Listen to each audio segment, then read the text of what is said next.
E estamos de volta com a parte 2 do informativo 893 do STJ, iniciando com julgados da primeira turma. E o primeiro deles foi inserido no decreto 20.910 de 32, que trata sobre a prescrição quinquenal. Destaque da seguinte forma: na pretensão de readicionamento da base de cálculo de débito, objeto de parcelamento ativo, a fluência do prazo prescricional não aguarda a quitação integral do programa, mas se processa a partir do ato de adesão ao parcelamento, na exata dicção do artigo 1º do Decreto 20.910 de 32. O que é que diz, o artigo 1º? Diz assim, as dívidas passivas da União, dos Estados e dos municípios, bem assim, todo e qualquer direito à ação contra a Fazenda Federal, Estadual ou Municipal, seja qual for a sua natureza, prescrevem 5 anos, contados da data ou fato que se originaram. Então, vamos para um caso concreto para a gente entender aqui essa polêmica.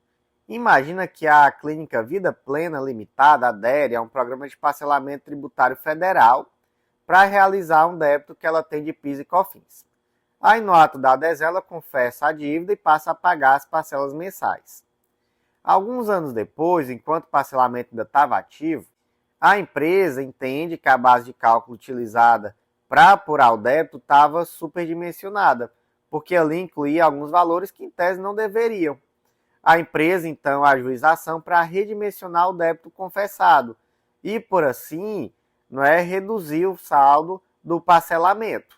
Só que qual a questão? Já tinha passado mais de 5 anos que a empresa tinha realizado aquela confissão de dívida e aderido ao plano de parcelamento, mas o parcelamento ainda estava ativo. Aí vem o questionamento, e aí? Já iniciou a fluência do prazo prescricional?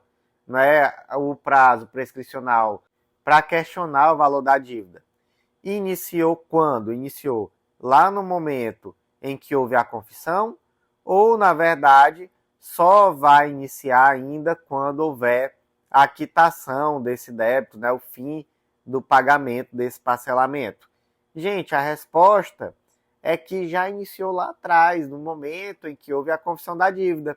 Porque vocês entendem que o que se está questionando aqui é, de fato, o valor da dívida, É uma questão relacionada com a dívida, então faz sentido a gente imaginar que o termo inicial para questionar isso seria essa data da adesão ao parcelamento, e não o fim, do pagamento das parcelas, beleza? Então, no caso concreto, já existia, sim, uma prescrição. Como é, então, que ficou o destaque? Na pretensão de redimensionamento da base de cálculo de débito objeto de parcelamento ativo, a fluência do prazo prescricional não aguarda a quitação integral do programa, mas se processa a partir do ato de adesão ao parcelamento, na exata dicção do artigo 1º do Decreto 20.910 de 32. Próximo julgado diz respeito à Lei 9718 de 98, e aqui eu vou ler só o destaque, tá, gente? Se for um julgado importante para você, pode ir no material escrito que vai estar bem aprofundado, eu prometo. Então, destaque: durante o período em que vigorou a redação dada pela Lei 11.727 de 2008, por expressa disposição legal, o contribuinte distribuidor de combustível estava autorizado a apropriar-se de créditos da contribuição ao PIS e da COFINS, referentes à aquisição de álcool para revenda, correspondentes aos valores devidos em decorrência dessa operação. Julgadozinho bem específico, Então, se é importante para você, vai lá no material escrito e aprofunda. Seguindo em frente, agora vamos para os julgados da terceira turma. Primeiro foi inserido no Código Civil destaque da seguinte forma: constatado o inadimplemento absoluto decorrente de erro odontológico e tendo o credor optado pela resolução da avença com a restituição da contraprestação por ele efetuado, não lhe é dado exigir também o equivalente à prestação inadimplida, pagamento por outra cirurgia realizada por terceiro, sob pena de se configurar enriquecimento sem causa. Olha só, gente, que caso concreto interessante, tratamos aqui do artigo 475 do Código Civil. A parte lesada pelo inadimplemento pode pedir a resolução do contrato, se não preferir exigir-lhe o cumprimento, cabendo, em qualquer dos casos, indenização por perdas e danos. Ou seja, houve inadimplemento, não é? O que a parte pode pedir? A resolução do contrato. Então, você devolve meu dinheiro e eu vou me embora, ou então o cumprimento. E aí, o cumprimento pode ser, inclusive, com o custeio da execução do serviço por um terceiro, não é mais efetivamente cumprindo, mas é uma coisa ou outra, sem prejuízo das perdas e danos, né? Obviamente, sem prejuízo das perdas e danos. Aí imagina uma situação assim, a Mariana contratou o Renato, que é cirurgião dentista, para uma cirurgia odontológica que tinha uma finalidade funcional e estética. Ela pagou o procedimento. A cirurgia deu errada por um erro técnico que causou assimetria facial. Isso tornaria necessário um novo procedimento reparador.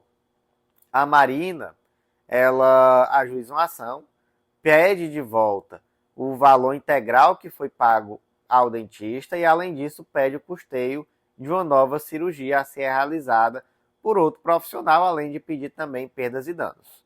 Qual o questionamento aqui? É possível, esquece as perdas e danos, tá? Perdas e danos é possível sim. E provavelmente aqui, não é? Vai haver também uma condenação cumulativa nesse sentido. Mas é possível que a Marina exija tanto a restituição integral do valor que ela pagou, quanto também o custeio da nova cirurgia por um terceiro profissional? Gente, não, tá? Lá no artigo 475, nós vemos que no caso de inadimplemento absoluto, há uma possibilidade de exigir uma coisa ou outra. Ou você exige a restituição do valor pago, ou você exige o cumprimento. E aí, no caso, o cumprimento seria uma nova cirurgia, né? No caso, se não fosse feito por ele, custeado por um terceiro que seja, mais uma nova cirurgia. Então, uma coisa ou outra. Se você defere as duas coisas, há aqui um enriquecimento ilícito por parte da pessoa que está pleiteando. Professor, mas que absurdo! E aí, como é que vai ficar? Ela vai ter que custear do bolso dela a nova cirurgia, enfim, gente. Veja só, o contrato está resolvido, né? Foi devolvido o valor. Ah, mas teve um dano, perdas e danos. Pode haver um dano moral, pode haver um dano material suplementar. Então, se, por exemplo, ficar verificado que houve ali um dano suficiente para ela precisar passar por uma série de cirurgias, não só por uma nova cirurgia, e aí no final verificou-se um dano, né, dali decorrente, um dano material dali decorrente. Tudo bem, estamos falando em danos, perdas e danos. É outra caixinha, tá entendendo? Aqui, nesse primeiro momento, nós estamos falando simplesmente da hipótese decorrente do inadimplemento absoluto. Qual é a consequência do inadimplemento absoluto? Ou é a resolução do contrato com a devolução dos valores, ou é a exigência do cumprimento daquela obrigação que foi contratada. Ponto. Depois disso, aí você analisa também perdas e danos, que é cumulativo. Então, um julgado como esse é muito interessante porque ele nos permite pensar de uma forma pragmática, né? Pensar de uma forma organizada. E muitas vezes é isso que é cobrado, por exemplo, em uma segunda fase. Então, em uma prova de sentença, por exemplo, faz muito sentido chegar para você julgar uma situação como essa. E aí, você vai decidir o quê? E a questão, não é, ela vai exigir que você saiba delimitar muito bem o que é a consequência do inadimplemento absoluto do que são as perdas e danos. E aí você vai falar em danos materiais, não é? Aí é um mundo, pô, é um mundo. Você vai poder demonstrar, sei lá, que teve lucros cessantes, porque essa pessoa ficou sem trabalhar durante um tempo, em virtude da lesão sofrida, danos emergentes, porque ela teve que custear ali vários e vários procedimentos, dano moral, dano estético. Aí é um mundo, mas são caixinhas diferentes. E isso pode ser exigido de você, essa técnica, né? Então, por isso que um julgado desse é muito importante para a gente trabalhar bem essa técnica. Então, como é que ficou o destaque? Constatado o inadimplemento absoluto, decorrente do erro odontológico, e tendo o credor optado pela resolução da avença com a restituição da contraprestação por ele efetuada, não lhe é dado exigir também o equivalente à prestação inadimplida, pagamento de outra cirurgia realizada por terceiro, sob pena de se configurar o enriquecimento sem causa. Seguindo em frente, vamos agora para os julgados da sexta turma do STJ. Primeiro deles foi inserido no Código de Processo Civil, destaque da seguinte forma: a extinção sem resolução de mérito da ação civil de produção antecipada de provas por inadequação da via eleita não implica por si só inutilização ou invalidade das provas, se ausente declaração de ilicitude, podendo ser legitimamente compartilhadas para fins penais, observados os requisitos legais e constitucionais. Então vamos para um caso concreto aqui. Imagina que uma sociedade empresária ajuiza uma ação civil de produção antecipada de provas contra os antigos administradores, alegando suspeita de irregularidade societária e financeira. E aí, no curso da demanda, lá no juízo civil, foi autorizada a busca e apreensão de documentos e dispositivos. Tudo certinho, aconteceu essa busca e apreensão. Posteriormente, o próprio juízo civil extingue a ação sem resolução de mérito. Por quê? Porque entendeu que naquele momento aquela via já era inadequada porque já existiam elementos suficientes para uma eventual ação reparatória. Então, já não havia mais utilidade na ação. Não se reconheceu, gente, nenhum tipo de ilicitude ali. Não se disse, por exemplo, que houve violação de domicílio, quebra indevida de sigilo, abuso, nada disso. Simplesmente se entendeu que não havia mais utilidade naquela via processual que foi utilizada e por isso extinguiu-se sem resolução de mérito. E aí, no paralelo, começou a tramitar uma investigação criminal sobre os mesmos fatos. Então, a autoridade policial, com a anuência do Ministério Público, pede ao juízo criminal o compartilhamento daqueles elementos que foram apreendidos lá na esfera civil, lá daquela ação de produção antecipada de provas. Foi deferido, mas a defesa alegou que como aquela ação civil foi extinta, todo o acervo probatório se tornou inválido e não poderia ser utilizado no âmbito criminal. Isso faz algum sentido? Isso faz zero sentido, tá? Não faz sentido algum. Por quê? Porque, gente, o simples fato da ação ter sido extinta sem resolução de mérito, por ausência de utilidade da ação, no caso concreto, em virtude do procedimento adotado, não torna ilegal a prova obtida. Não foi uma prova obtida por meio de qualquer violação a direitos, a matéria processual, direitos fundamentais, enfim, é nada disso. É uma prova lícita, para todos os efeitos lícita. Então, não há nenhum problema no compartilhamento dessa prova, beleza? Então, como é que ficou aqui o destaque? A extinção sem resolução de mérito da ação civil de produção antecipada de provas por inadequação da via eleita não implica por si só inutilização ou invalidade das provas se ausente declaração de ilicitude, podendo ser legitimamente compartilhadas para fins penais, observados os requisitos legais e constitucionais. E mais uma vez, seguindo em frente, vamos para o último julgado de hoje. Ele foi inserido no Código de Processo Penal, destaque da seguinte forma: viola o artigo 413 do CPP o acórdão que, ao determinar o trancamento da ação penal por falta de justa causa, adentra no exame aprofundado e pormenorizado de fatos e de provas indiciárias, usurpando a competência do juiz natural da causa. Então, caso concreto assim, vamos lá. Teve um rompimento de barragem, o Ministério Público oferece denúncia contra diversos agentes da empresa responsável pela estrutura, inclusive o diretor-presidente da empresa. A acusação afirma que, em razão da posição de comando, teria ocorrido uma série de omissões e decisões relativas à segurança, transparência, emergência, enfim, haveria ali um risco assumido pelas mortes e pelos danos ambientais.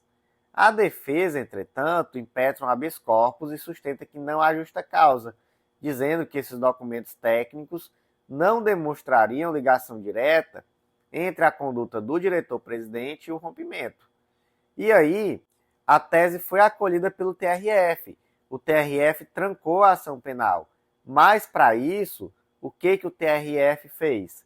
Ele fez um exame super aprofundado de toda a documentação, dos laudos, e-mails, organogramas, relatório de risco, enfim, basicamente, naquele habeas corpus, adentrou-se o mérito como um todo da ação penal, uma análise super aprofundada.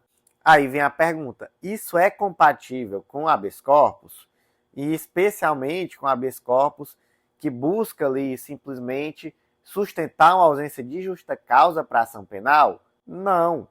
Por quê? Porque quando se fala em um habeas corpus que busca demonstrar a ausência de justa causa, essa ausência de justa causa tem que ser evidente, perceptível de plano, sem a necessidade de uma análise absolutamente aprofundada. Por quê? Porque o momento oportuno para essa análise profunda é durante a ação penal. Então, na verdade, o que o TRF fez nesse caso concreto?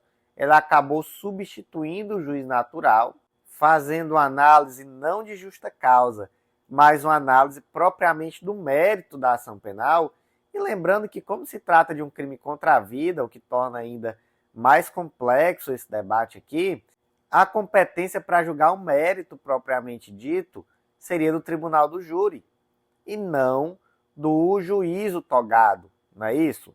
Então, na verdade, o que se fez aqui não foi uma análise de justa causa, foi uma análise de mérito, passando por cima não só do juízo singular, em um procedimento que não permite que o contraditório seja exercido de forma efetiva, porque uma coisa é o contraditório em uma ação penal, propriamente dita, outra coisa é o contraditório em um habeas corpus no tribunal. Então, ali o Ministério Público não vai ter a oportunidade de produzir todas as provas necessárias. Não faz sentido, não é? Então, em resumo, isso não poderia ter sido feito dessa forma.